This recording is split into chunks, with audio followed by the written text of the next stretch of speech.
Hey guys, Razfax here. You've seen this rifle before. It's my PWS 109, so 9-inch barrel. This guy right here is a Hyena 7.5 inch from Wolfpack Armory. It's basically a superior honey badger in basically all ways except for weight. I also have this little psychotic fellow. This is what has been unaffectionately or affectionately called the Shatler. It's a stand-in or sort of a really half-assed budget clone of the Sig Rattler. If the barrel lengths weren't a giveaway here, all three of these are 300 Blackout rifles. You'll notice in a lot of these videos, I tend to wear this thing right here. Waffle Top. What's up? It's another ad section for Venture Surplus. But no, seriously, I think some of you probably think I'm being paid to wear this Waffle Top. And no, not really. I got it on their website back when we did do ads for Waffle Toppers. And then I found that it was kind of just the ultimate sweater in a lot of ways, right? It's not going to be enough in the winter. You kind of need to layer up with other, warm weather clothing. But it acts as a really good base underlayer in that time frame. Also, the colder months before it gets really cold, or when I have my AC using more energy than a small African nation. And the Waffle Topper actually works really well for that. But it's also kind of stylish and very comfortable to wear, as it's a much thinner sort of clothing device. Jesus Christ, I think I might be having a stroke. It's a much nicer sweater than a lot of the thicker, bulkier sweaters, and it's so cheap being a surplus item, you can kind of just treat it like shit and shove one everywhere, put one in your car, put one in a backpack, whatever, and just kind of grab it when you need it. So yeah, that's the shtick today. Go to Venture Surplus, get yourself a Waffle Topper in preparations for the colder months coming up, and yeah, back to 300 Blackout autism. For me, there are two distinct types of 300 Blackout setups. The Sentry gun that uses primarily subsonics, but retains the ability to switch to a fighting rifle role by switching to the much more lethal supersonics with simply a change of the magazine.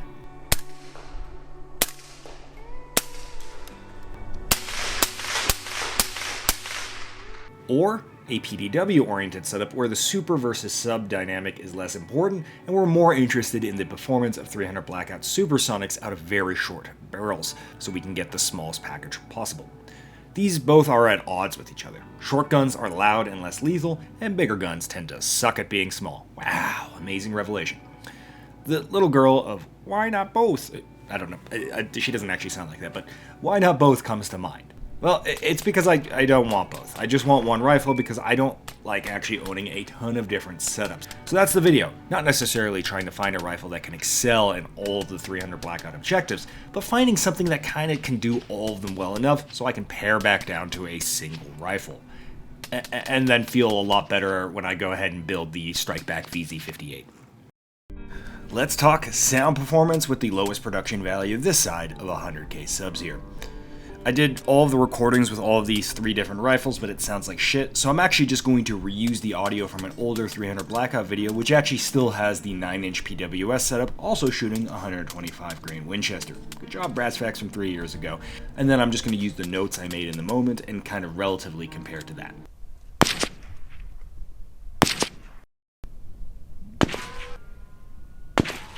In open air being directly shot at, so the loudest report possible, all guns, while distinguishable, were so loud that functionally the differences were mostly irrelevant.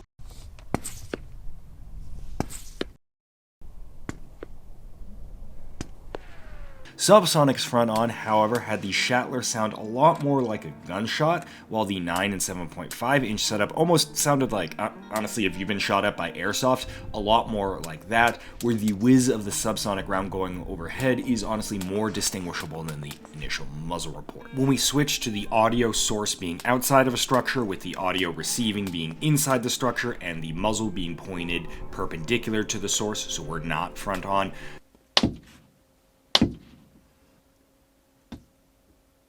and it's gone.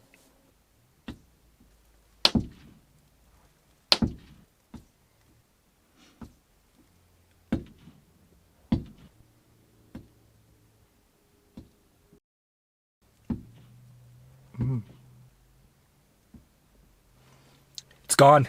That could just be a bump. In structure, supers are still above a talking level.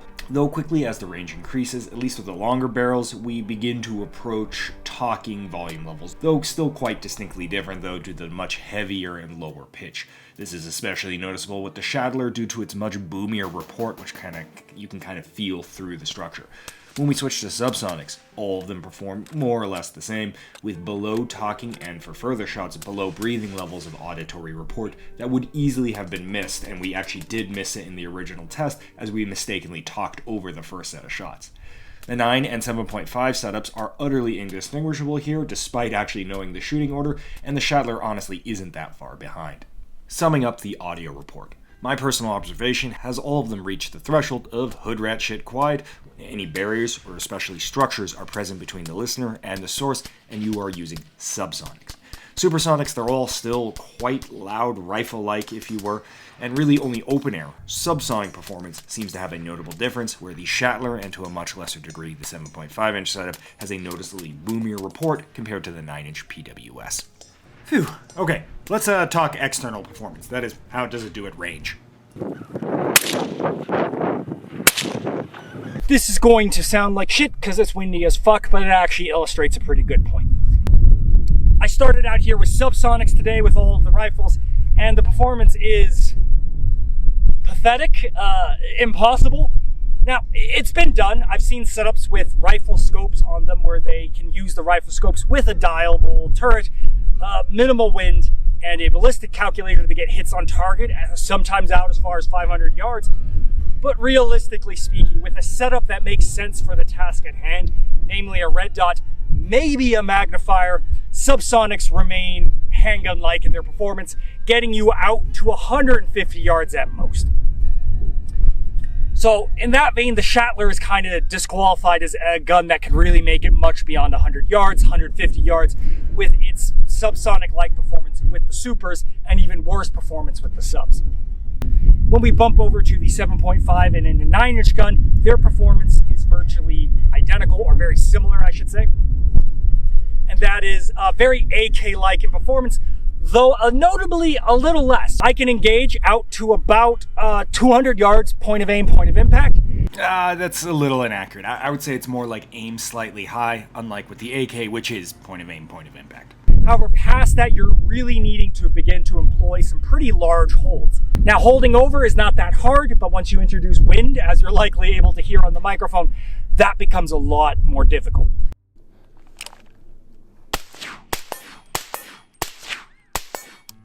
Pocket reload. 5.56 for a treat. Okay, let's get to the meat of the video. Literally.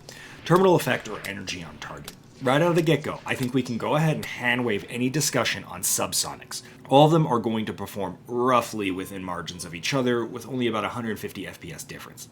So short of, say, a 5-inch setup perhaps not meeting a minimum velocity requirement of your specific round, or the PWS pushing that same round supersonic by mistake, subsonic performance is functionally identical across 3 barrel lengths. So, I'm going to be talking about supersonic in terms of terminal performance. Obviously, bullet selection is going to play a major role here, and I chose about the cheapest 300 blackout round you can get that isn't the hot garbage 150 grain stuff.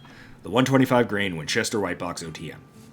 I know the choice of ammo here is probably going to rub people the wrong way, and I could have gone with a more expensive specialty round, but I'm a cheap bastard, and most of you shooting 300 blackout for preparedness are too, let's be real. With some retroactive cope, there is some justification. A lot of these specialty rounds often cited require minimum velocities to perform, say like the Spear TNT, where this article cites very poor expansion under 2000 FPS.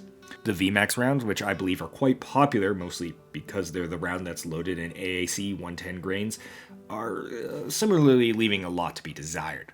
While it did perform in this ARF contest, it exhibited really odd consistency issues, tumbling in the 10% gel indicated by the curved travel path. That's not a good sign for consistency when shot from a standard 8-inch barrel pushing 1800 plus FPS. However, the bigger issue is for me personally, I no longer trust AAC stuff, as I've experienced very consistent jacket separation that utterly gunks up my adjustable gas block on both of my guns within less than 50 rounds. And not to spoil results from later in the video, the Winchester White Box OTMs actually expanded quite consistently in medium and penetrated to very acceptable depths. To say, the bullet actually performed pretty well even out of the shorter barrels. Anyway, back to the velocity readings and performance on paper. We see these following results. A pretty unremarkable difference between the 9 and 7.5 inch. However, it's worth considering that we consider about 2000 FPS a critical wounding characteristic, velocity. And while the Hyena is very much firmly under this threshold, in theory the 9 inch could potentially or might already be there and would definitely be there with a 110 grain projectile. The flip side is the universe is not nearly this neat, and 2000 FPS is not a hard breakpoint by any means. The real drop-off comes with the PWK, the staggering 25% or 500 FPS drop. Mulling this over, we quickly realize the on-paper analysis is lackluster. So we need real-world data, also known as a couple $100 of pig fat, smell that I'll never get out of my clothes, and the ever-increasing time and scope of this video. Let's shoot some gel. I kidnapped Boondock Ballistician, whose job it is to make gel and test cartridges, make me 3 gel blocks to test all 3 of these barrel lengths with supersonic rounds. We, and by we I mean her, and then I took credit for it, used 20% gel blocks, which are going to give us far more accurate results than 10% synthetic, the usual go-to in most GunTuber videos for tragic reasons. If you want to see her rant in a borderline schizophrenic fashion, tell her how awesome a specific round is, followed by linking her a timestamp of that exact round, and then focuses on the slow motion wub wub wub wub wub as the gel undulates on the table as the #1 metric for how the round actually performed. Originally, I had her full breakdown of all 3 blocks here, but then the video spiraled into a 40-minute fiesta, so I split that off to the Nova Group channel for those interested in the more in-depth version of it. I'll sum it up here for those that are a little time-pressed and your lunch break is coming to an end. All rounds achieved just over 11 inches of penetration, all had a temporary cavity of 3 to 4 inches, and all rounds achieved by the Bug expansion. However, there is a bit more nuance here that I personally didn't even notice, but Jessie very much picked off on immediately. I'll let her take it from here. Yeah, Chef! We love you, Chef! This is gourmet food, by the way. I will say this time and time again that the conversation of the impacts of your temporary cavity are a wildly debated one, and I do tend to err on the side of it being considered more negligible in most circumstances, especially when discussing rounds this slow. But even erring on the side of temporary wound cavities being relevant, the first block has a clear performance advantage over 2 and 3 in this regard. The temporary cavity was larger than the other 2 and did maintain most of that width for the duration of its path, whereas blocks 2 and 3 become much more nuanced though. Block 2 had a slightly smaller cavity than 3 with immediate initiation, whereas Block 3's initiation was delayed. This is most likely because energy in the second projectile was high enough to both start initiation and expansion immediately, while still maintaining that energy for an overall longer channel, which follows that we'd expect to see more damage. For Block 3, the largest cavity point was slightly bigger, but it did have a delayed start and didn't maintain that width as the projectile progressed, meaning less overall time that the temporary cavity has in target to do meaningful damage. Once again, this is assuming that the temporary cavity would be relevant here, as gel, even the 20% organic, does tend to over-exaggerate damage compared to tissue, which has a much larger elastic potential. If we ignore the temporary cavity, blocks 1 and 2 are trivially different, and I could have been convinced that these were the same gun and rounds shot twice, just marginal variations as rounds do tend to have. Block 3 was clearly funky with its expansion and significantly later initiation, and while I would always want to shoot more blocks to confirm results, with the limited testing I can still fairly confidently say that this would be a very inconsistent performer. Thank you, Jessie, and sorry for kidnapping you, but where does that leave us? Well, for you, I think it's important to realize the round you choose, especially if you go for the nicer defense sort of specialty rounds, tend to have a listed velocity requirement for proper expansion. Especially stuff like the barrier blind loads like TAP do seem to have some sort of velocity floor beyond which they tend to perform less optimally. And of course, then that velocity requirement will be your primary driving factor of what barrel you can get away with. For my use case personally, the PWS and the Hyena function the same with my given round, so I'm going to go ahead and vote the PWS off the island. The 5-inch Schattler performed actually very impressively given my expectations, given its diminutive barrel. And because we're chasing size, it actually is a pretty good candidate for a one-size-fits-all. But also, as stated, would not perform consistently, even say 6 out of 10 times. This is further confirmed by actual real-world anecdotes where the owner of the Schattler tends to shoot animals with this thing, and sometimes has had very depressing results, likely indicative of a case where the round failed to perform. He no longer uses it outside of basic varmint shooting. Regardless, at some point, my budget will allow me to purchase a nicer round, which I think will undoubtedly help with the consistency issues that these very short barrels tend to have. And at that point, I would be interested in trying out one of those Gucci Boy expensive Rattler-esque setups, though I haven't been impressed seeing the Rattler perform IRL, as they say. For now, the budget is dry, and I'll be sticking with the 7.5-inch Hyena. Cool. Thanks fellas for watching. This was a slightly different video where basically I take you behind the scenes and show you what I often do without a video when it comes to my own personal rifle and round selection. If you'd like to support the channel, I have a Subscribestar where you can watch up to 4 videos early at a time, or you can watch the Brock and Hop Power Half Hour, a off-the-cuff chit-chat that me and Hop tend to do, talking about, honestly, complete bullshit at times. And that's mostly it. That's the video. Thanks for coming to another Brass Facts Friday. We'll see you in the next one.